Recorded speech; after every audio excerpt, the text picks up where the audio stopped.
하나님께서 자신의 그 언약의 말씀을 아브라함과 그의 후손들 사이에 세워서 영원한 언약으로 삼으시겠다고 말씀하시고, 그리고 자기 백성들에게 그 언약의 정표로서 할례를 명하시는 말씀들을 우리가 면밀히 살펴보았습니다.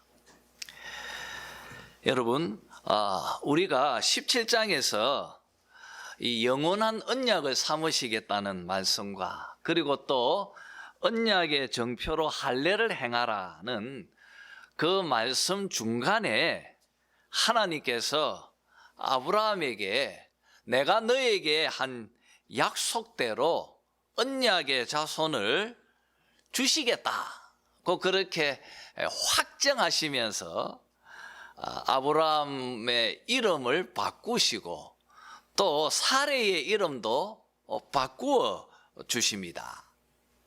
여러분, 그것이 17장에 기록이 되어져 있습니다. 그때 아브라함의 나이가 99세였고요.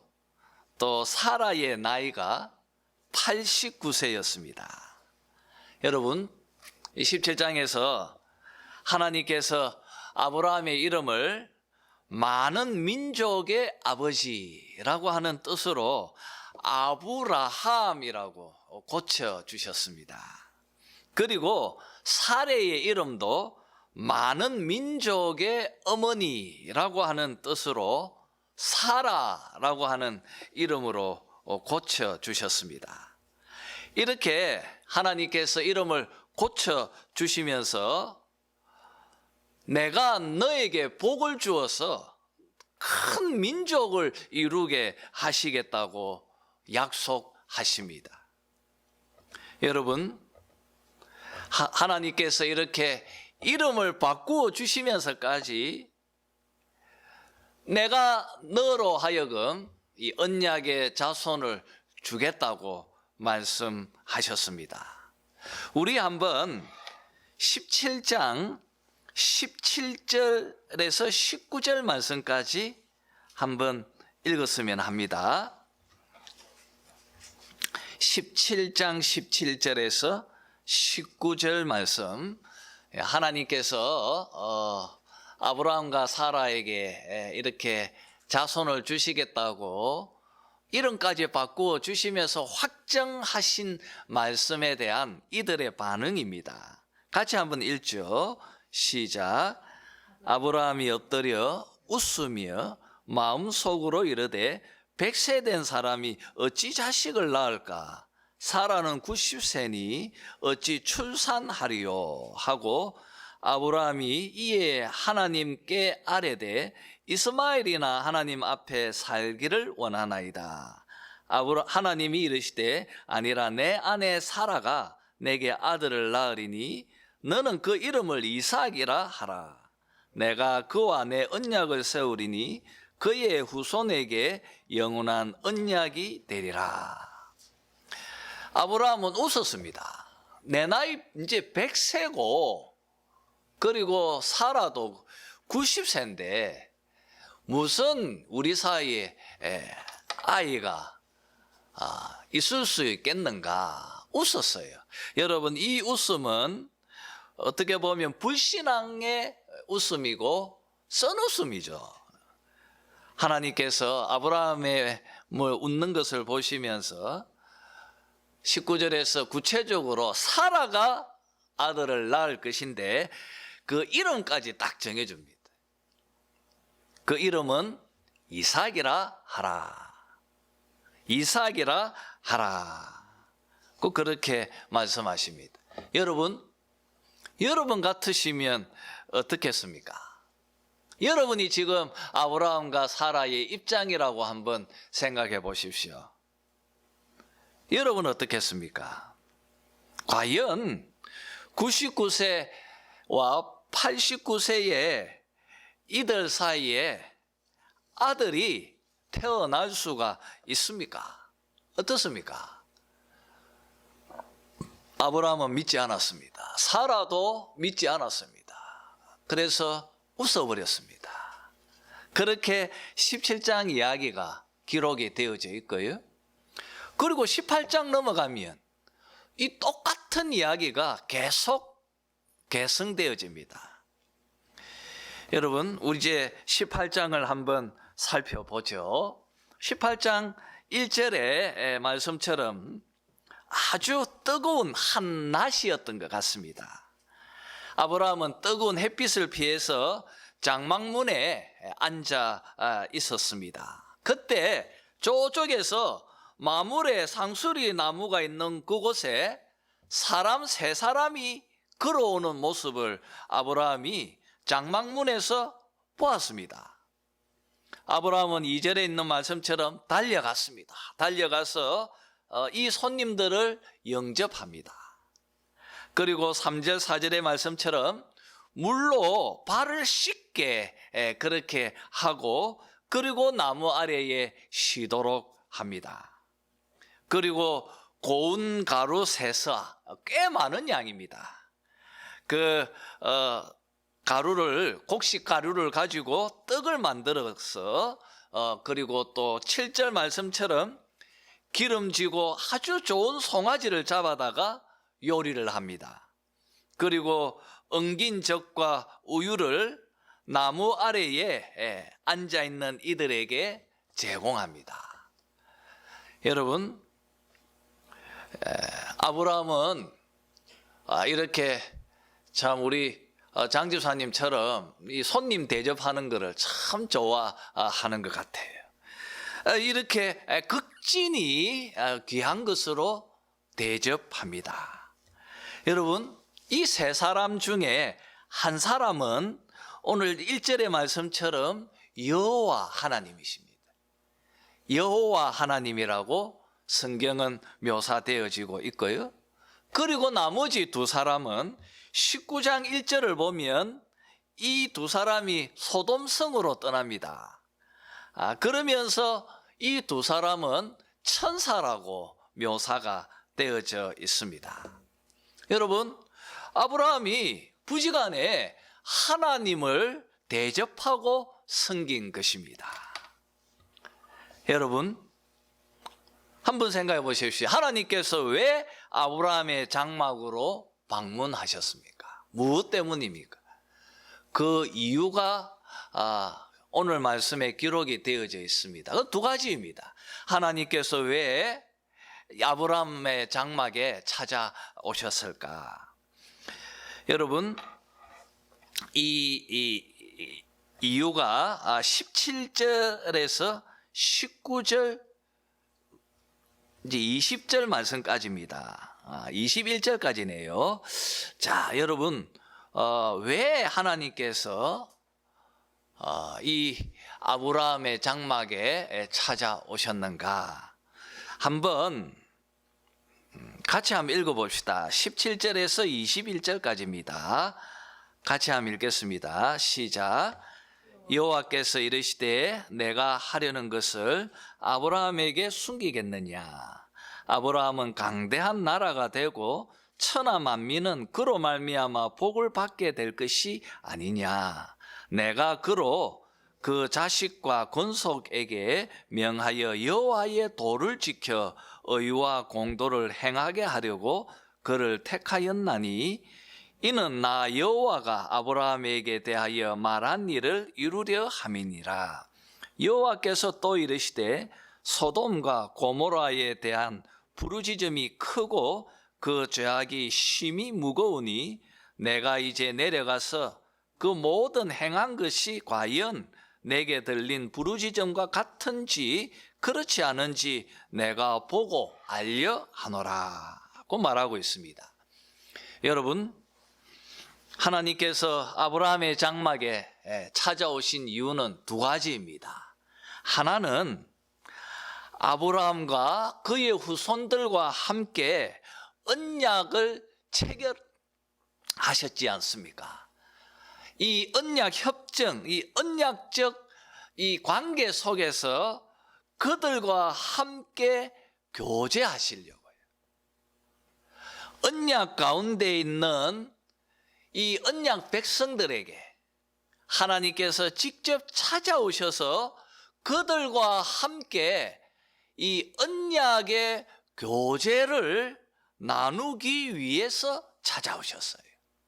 이것이 18장에서 하나님께서 아브라함에게 찾아오신 첫 번째 이유입니다.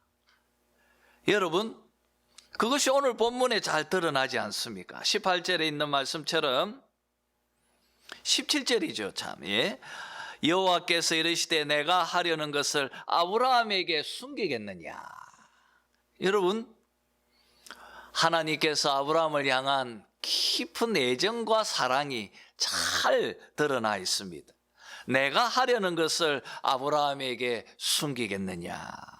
그러면서 또 하나님께서 아브라함에게 아브라함은 강한 나라가 되고 천하 만민이 너로 말미에서 복을 받을 것이 아니냐. 여러분, 하나님께서 이렇게 아브라함에게 찾아오셔서 아브라함 그와 함께 아름다운 음식을 나누면서 언약의 아름다운 교제를 나누십니다. 그러면서 자기가 하나님께서 아브라함에게 얼마나 깊은 사랑을 갖고 계시는지를 이렇게 표현하시는 것입니다. 내가 하려는 일을 너에게 숨기겠느냐. 여러분, 하나님께서 언약 안에 있는 자기 백성들을 이렇게 깊이 사랑하십니다.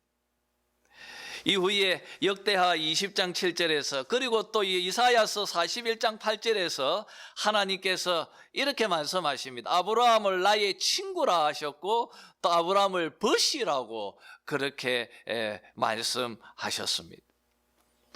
여러분, 언약 관계, 나는 너희의 하나님이 되고요 너희는 나의 백성이 되리라 하는 이 언약적 협정 속에서 함께 한다는 것이 이렇게 얼마나 넘치는 교제와 또 사귐이 있는 것인지를 하나님께서 직접 보여주시려고 지금 아브라함에게 찾아오신 것입니다.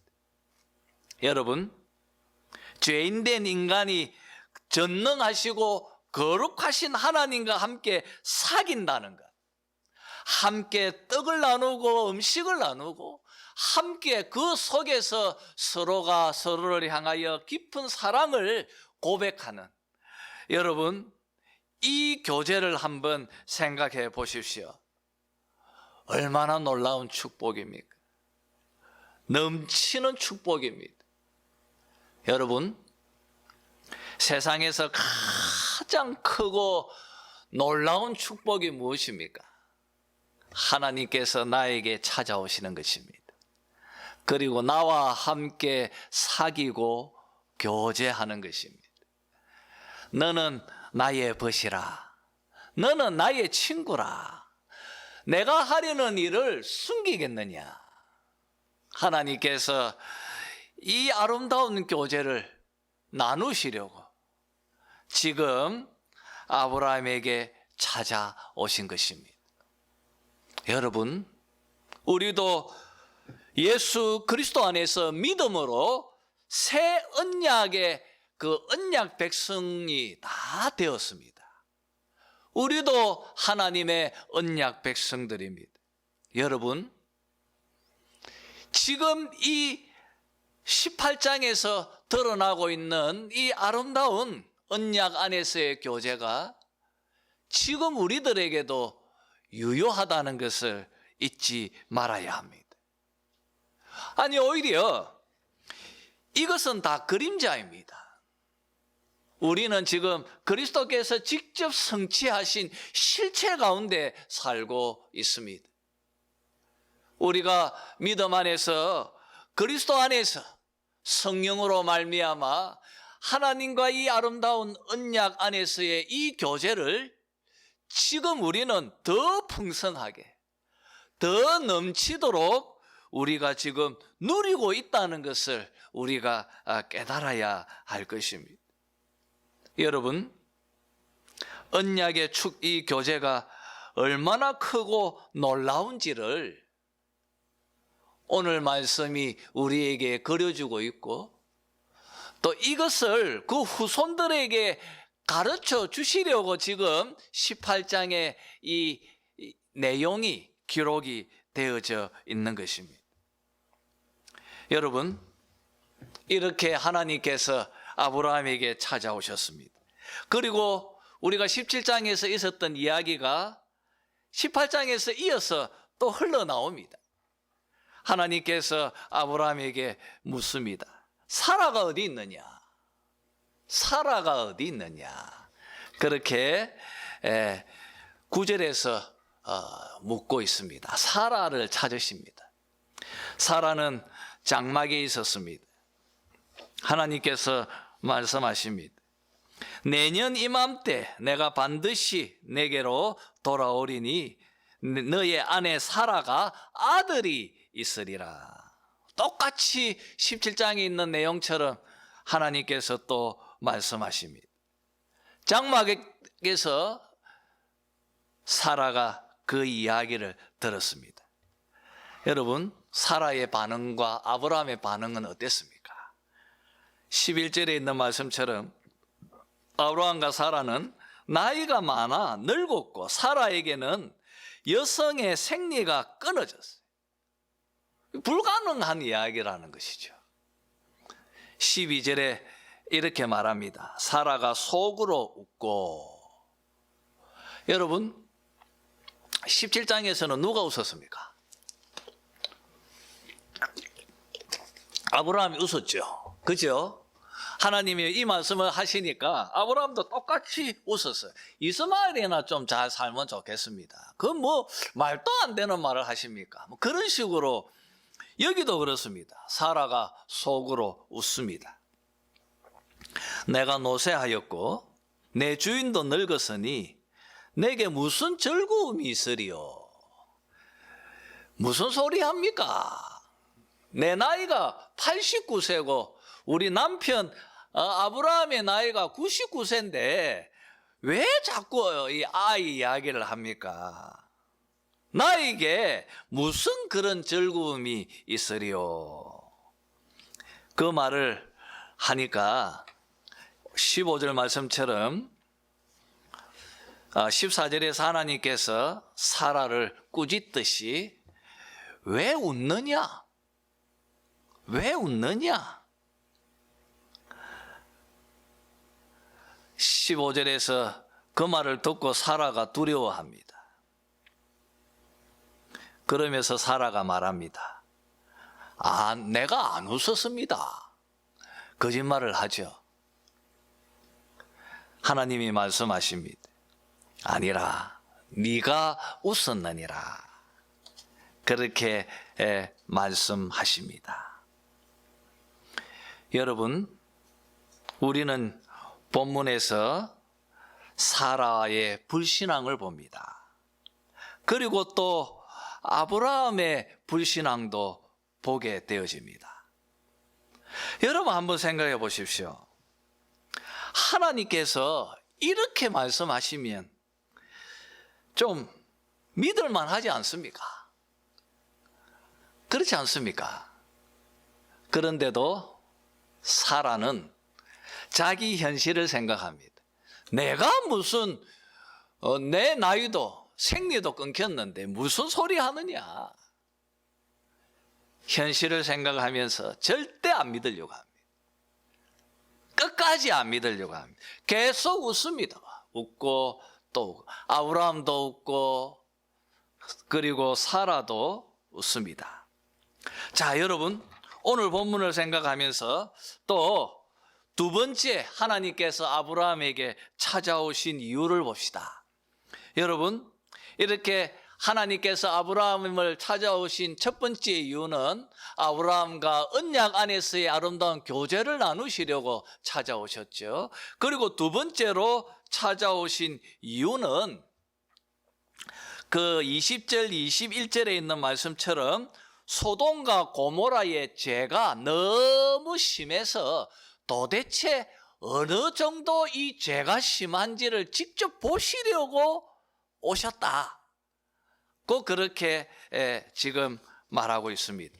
여러분, 우리는 19장에서 소돔과 이 고모라의 죄악상이 얼마나 심각한지를 아주 잘 그려주고 있는데, 그 대표로 등장하고 있는 것이 바로 동성연애입니다. 이 동성연애, 이걸 영어로 소돔이, 소돔 같다 하는 거죠. 소돔이. 이게 이 단어가 남색, 이 동성연애를 지칭하는 단어입니다. 여러분, 성경에서는 이 동성연애를 죄악 가운데 이 타락의 어떤 최극점으로 그렇게 묘사를 하고 있습니다.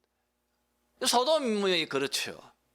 그리고 로마서 1장에서 바울 역시도 인류의 악함을 묘사할 때 그때 이 표현을 씁니다.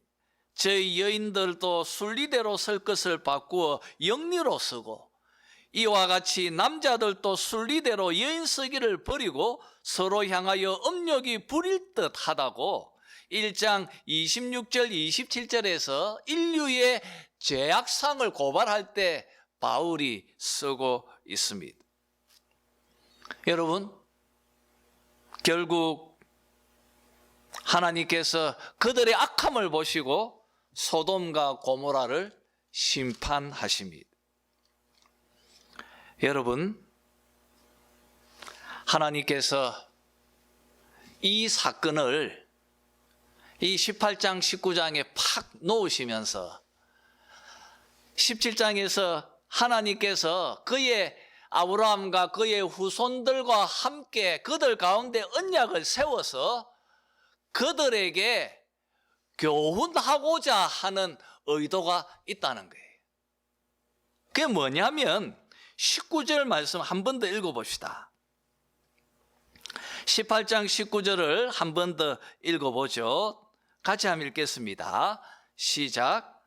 내가 그로 그 자식과 군속에게 명하여 여호와의 도를 지켜 의와 공도를 행하게 하려고 그를 택하였나니, 이는 나 여호와가 아브라함에게 대하여 말한 일을 이루려 함이니라. 여호와의 도를 지켜 의와 공도를 행하게 하려고. 여러분, 언약 백성들은, 언약 안에 들어와 있는 아브라함과 아브라함의 모든 자손들, 그리고 이 글을 읽고 있는 모든 후손들은 여호와의 도를 지켜서 의와 공도를 행하면, 그렇게 하는 것이 언약 안에 살아가는 백성들의 의무라는 거예요. 이것을 지키는 가운데에서 너희들은 아브라함이 지금 누리는 이 아름다운 언약적 교제를 함께 향유하면서 참된 복락을 누리며 살 거다. 반대로 여호와의 도를 지키지 않고 의와 공도를 행하지 않으면 마치 너희들이 소돔과 고모라처럼 하나님 앞에 죄를 짓고 행하면, 언약을 저버리고 언약 바깥으로 나가버리면 어떻게 한다는 거예요? 소돔과 고모라처럼 뭐 한다는 것입니까? 심판하시겠다. 이것으로 너희들이 경고를 삼아라는 거예요.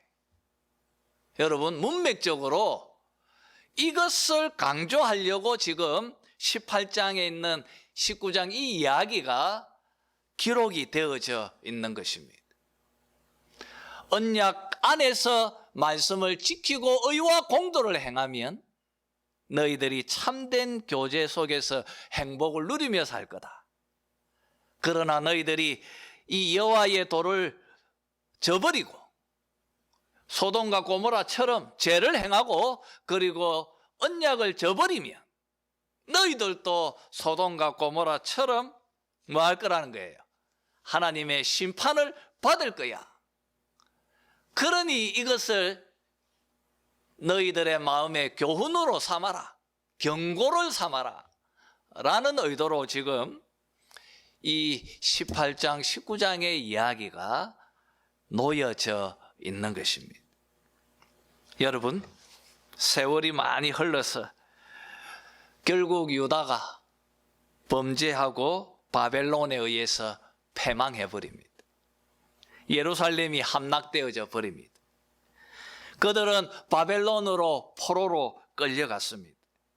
선지자 예레미야와 에스겔은 예루살렘이 소돔 사람과 고모라 사람과 다름이 없었다고 그들의 죄를 지적하고 있는 것을 봅니다. 결국 그들은 소돔과 고모라의 죄를 쫓다가 하나님으로부터 결국 심판을 받고 포로로 끌려갔습니다. 그런데 여러분, 바벨론도 사라지고 아수르도 사라지고 모든 제국들은 사라져도요, 이스라엘은 사라지지 않고 포로에서 돌아왔습니다. 그리고 이스라엘을 재건했습니다. 오늘 설교의 논지를 이제 나누도록 하겠습니다.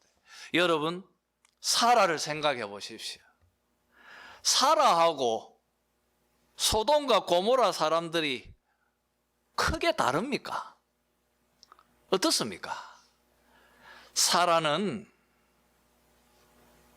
하나님께서 그렇게 지속적으로 아들을 줄게 해도 웃고 맙니다. 안 믿어요. 자기 현실을 생각하면서 절대 안 믿습니다. 사라는 불순종하고 자기의 경험과 자기의 지식과 자기의 생각을 더 신뢰합니다. 내가 생리도 끊겼는데 뭐 아이를 낳는다고 하노?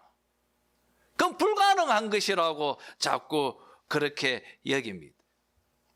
여러분, 사라와 소돔과 고모라 사람들, 사실 가만히 보면 크게 다르지 않습니다. 그런데 왜 소돔과 고모라는 심판을 받고 사라에게는 아들을 주시고 그를 축복하셨는가? 오늘 제가 여러분에게 던지는 질문이고 설교의 논지입니다. 오늘 설교의 제목이 사라와 소돔입니다. 여러분, 이들 전부 다 불순종하는 죄인들이고요, 하나님 앞에 다 악을 행하는 자들이었습니다. 그런데 이 둘은 무엇이 다릅니까? 무엇이 달라서 사라는 복을 받고 소돔과 고모라는 심판을 받았습니까? 여러분, 이스라엘을 생각해 보십시오. 아수르도 망했습니다. 바벨론도 망했습니다. 역사에서 싹 사라져 버렸습니다. 하나님의 심판을 받고 이들은 다 망해버렸습니다. 제국은 다 사라졌어요. 영원히 있을 것 같은 제국들이 다 사라져 버렸습니다.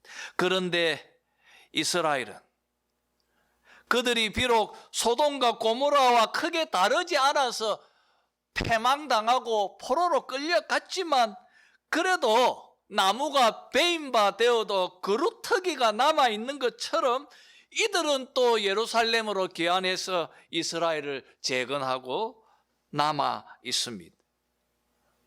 무엇이 다릅니까? 무엇이 다르죠? 그리고 여러분, 지금 우리들의 모습을 한번 돌아보았으면 합니다. 조국의 교회를 생각해 보십시오. 교회를 보세요. 너무나 많이 타락해 버렸습니다. 여러분, 교회가 너무나 세속화되어져 버렸습니다. 한국의 강단은 갈수록 언약의 말씀을 전하는데 굉장히 소극적입니다. 오히려 너무나 오늘 한국 교회는 사라와 많이 닮아 있고 또 이스라엘 백성들과 너무나 많이 닮아 있습니다. 여러분, 그런데 세상과 너무나 닮아 있는 교회하고 이 세상을 두고 볼 때 무엇이 서로 다릅니까? 무엇이 서로 다릅니까? 우리 자신도 똑같습니다. 내가 하나님 앞에 바르게 살아가는 언약 백성이라고 하지만 실제로 살아가는 모습을 보면 세상 사람들과 사실 크게 다르지 않습니다. 그런데 도대체 무엇이 다릅니까? 무엇이 다르죠? 여러분, 거기에 우리는 답을 해야 할 것입니다. 그것은 여러분, 사라에게는 하나님의 은혜가 임해 있었기 때문입니다. 이스라엘에게도 하나님의 은혜가 거기에 임해 있었기 때문입니다. 지금 교회도 하나님의 은혜가 그 언약의 테두리 안에서 그들 가운데 하나님의 은혜가 임해 있고요. 지금 우리들도 그런 것입니다. 세상 사람들과 사실 크게 다르지 않지만 그래도 우리도 지금 이렇게 언약 안에 머물러 있는 것 자체로 하나님의 은혜가 우리 가운데 임해 있기 때문입니다. 여러분, 설명할 게 없습니다. 어떻게 그걸 구체적으로 설명해낼 수 있게 무엇이 다릅니까? 사실 보면 똑같은데. 그런데도 여러분, 우리가 여전히 이 복의 자리에 머물러 있는 것, 설명할 수 있는 것, 성경이 가르치고 있는 것은 오직 한 가지, 그것은 하나님의 은혜 때문입니다. 하나님의 은혜, 하나님의 열심, 하나님의 사랑, 자기 언약 백성들을 향한 하나님의 은혜와 은총 때문에 사라가 복을 받고, 하나님의 은혜가 없으니까 소돔과 고모라가 망해버리는 것입니다. 여러분, 하나님의 은혜, 이것이 우리가 설명할 수 있는 모든 것입니다. 하나님의 은혜 때문입니다. 나의 나된 것도 하나님의 은혜이고요. 사라가 될 수 있었던 것도 하나님의 은혜 때문이었고요. 받을 자격이 없습니다, 사라는. 아브라함도 똑같습니다. 이들 부부의 이삭을 받을 만한 자격이 그들에게는 없어요. 네, 웃잖아요. 하나님 말씀하시는데도 안 믿어요. 끝까지 안 믿습니다. 그런데도 하나님은 그에게 아들을 주십니다. 왜 그렇습니까? 하나님의 은혜 때문입니다. 여러분, 한국 교회가 갈수록 세속화되어지고 복음으로부터 벗어나더라도 여전히 한국 교회는 또 이 땅에서 하나님의 말씀을 전하는 자리에 서 있을 것입니다. 왜 그렇습니까? 하나님의 은혜가 교회 가운데 임하고 있기 때문입니다. 여러분, 하나님의 은혜가 이 둘을 극명하게 갈라놓고 있는 것입니다. 사랑하는 성도 여러분, 올 한 해 여러분의 삶 속에 하나님의 은혜가 역사하기를 소원합니다. 올 한 해 여러분의 삶 속에 사라에게, 아브라함에게, 그리고 이스라엘 백성들에게, 그리고 지금 새 언약 가운데 함께하고 있는 우리 성도님들 모든 삶 속에 이 은혜가 역사하기를 소원합니다. 우리 14절을 한번 읽어봅시다. 18장 14절 같이 한번 읽겠습니다. 시작. 여호와께 능하지 못한 일이 있겠느냐? 기한이 이를 때에 내가 내게로 돌아오리니 사라에게 아들이 있으리라. 여호와께 능하지 못한 일이 있겠느냐? 내가 생리도 없고 나이가 89세고 내 남편이 99세인데 무슨 내가 어떻게 아이를 놓겠느냐? 웃고 마는 그에게 하나님이 말씀하십니다. 여호와께 능하지 못한 일이 있겠느냐? 여러분의 삶 속에도 하나님의 은혜가 임하면 능하지 못할 놀라운 기적들이 일어나게 되어질 줄 믿습니다. 올 한 해 여러분의 삶 속에 하나님의 은혜가 넘쳐 흘러서 살아가는 삶 속에서 놀라운 경험들을, 이 영적인 경험들을 여러분들이 하게 되어지기를 소원합니다. 그리고 마지막으로 여러분, 오늘 말씀에서 우리는 교훈을 받아야 합니다. 여러분, 이 19절에 있는 말씀처럼 여호와의 도를 지켜 의와 공도를 행하게 하려고 그를 택하나니. 여호와의 도를 지켜 의와 공도를 행하게 하려고. 여호와의 도를 지키고 의와 공도를 행하는 것. 언약 백성들이 그 말씀 안에서 행해야 할 삶의 기준입니다. 의무입니다. 여러분이 이렇게 행하면 엄청난 영적 교제를 하나님과 누리며 살게 될 것입니다. 반대로 여러분이 하나님의 도를 지키지 않고 의와 공도를 외면해 버리면 여러분도 소돔과 고모라처럼 심판받게 될 것입니다.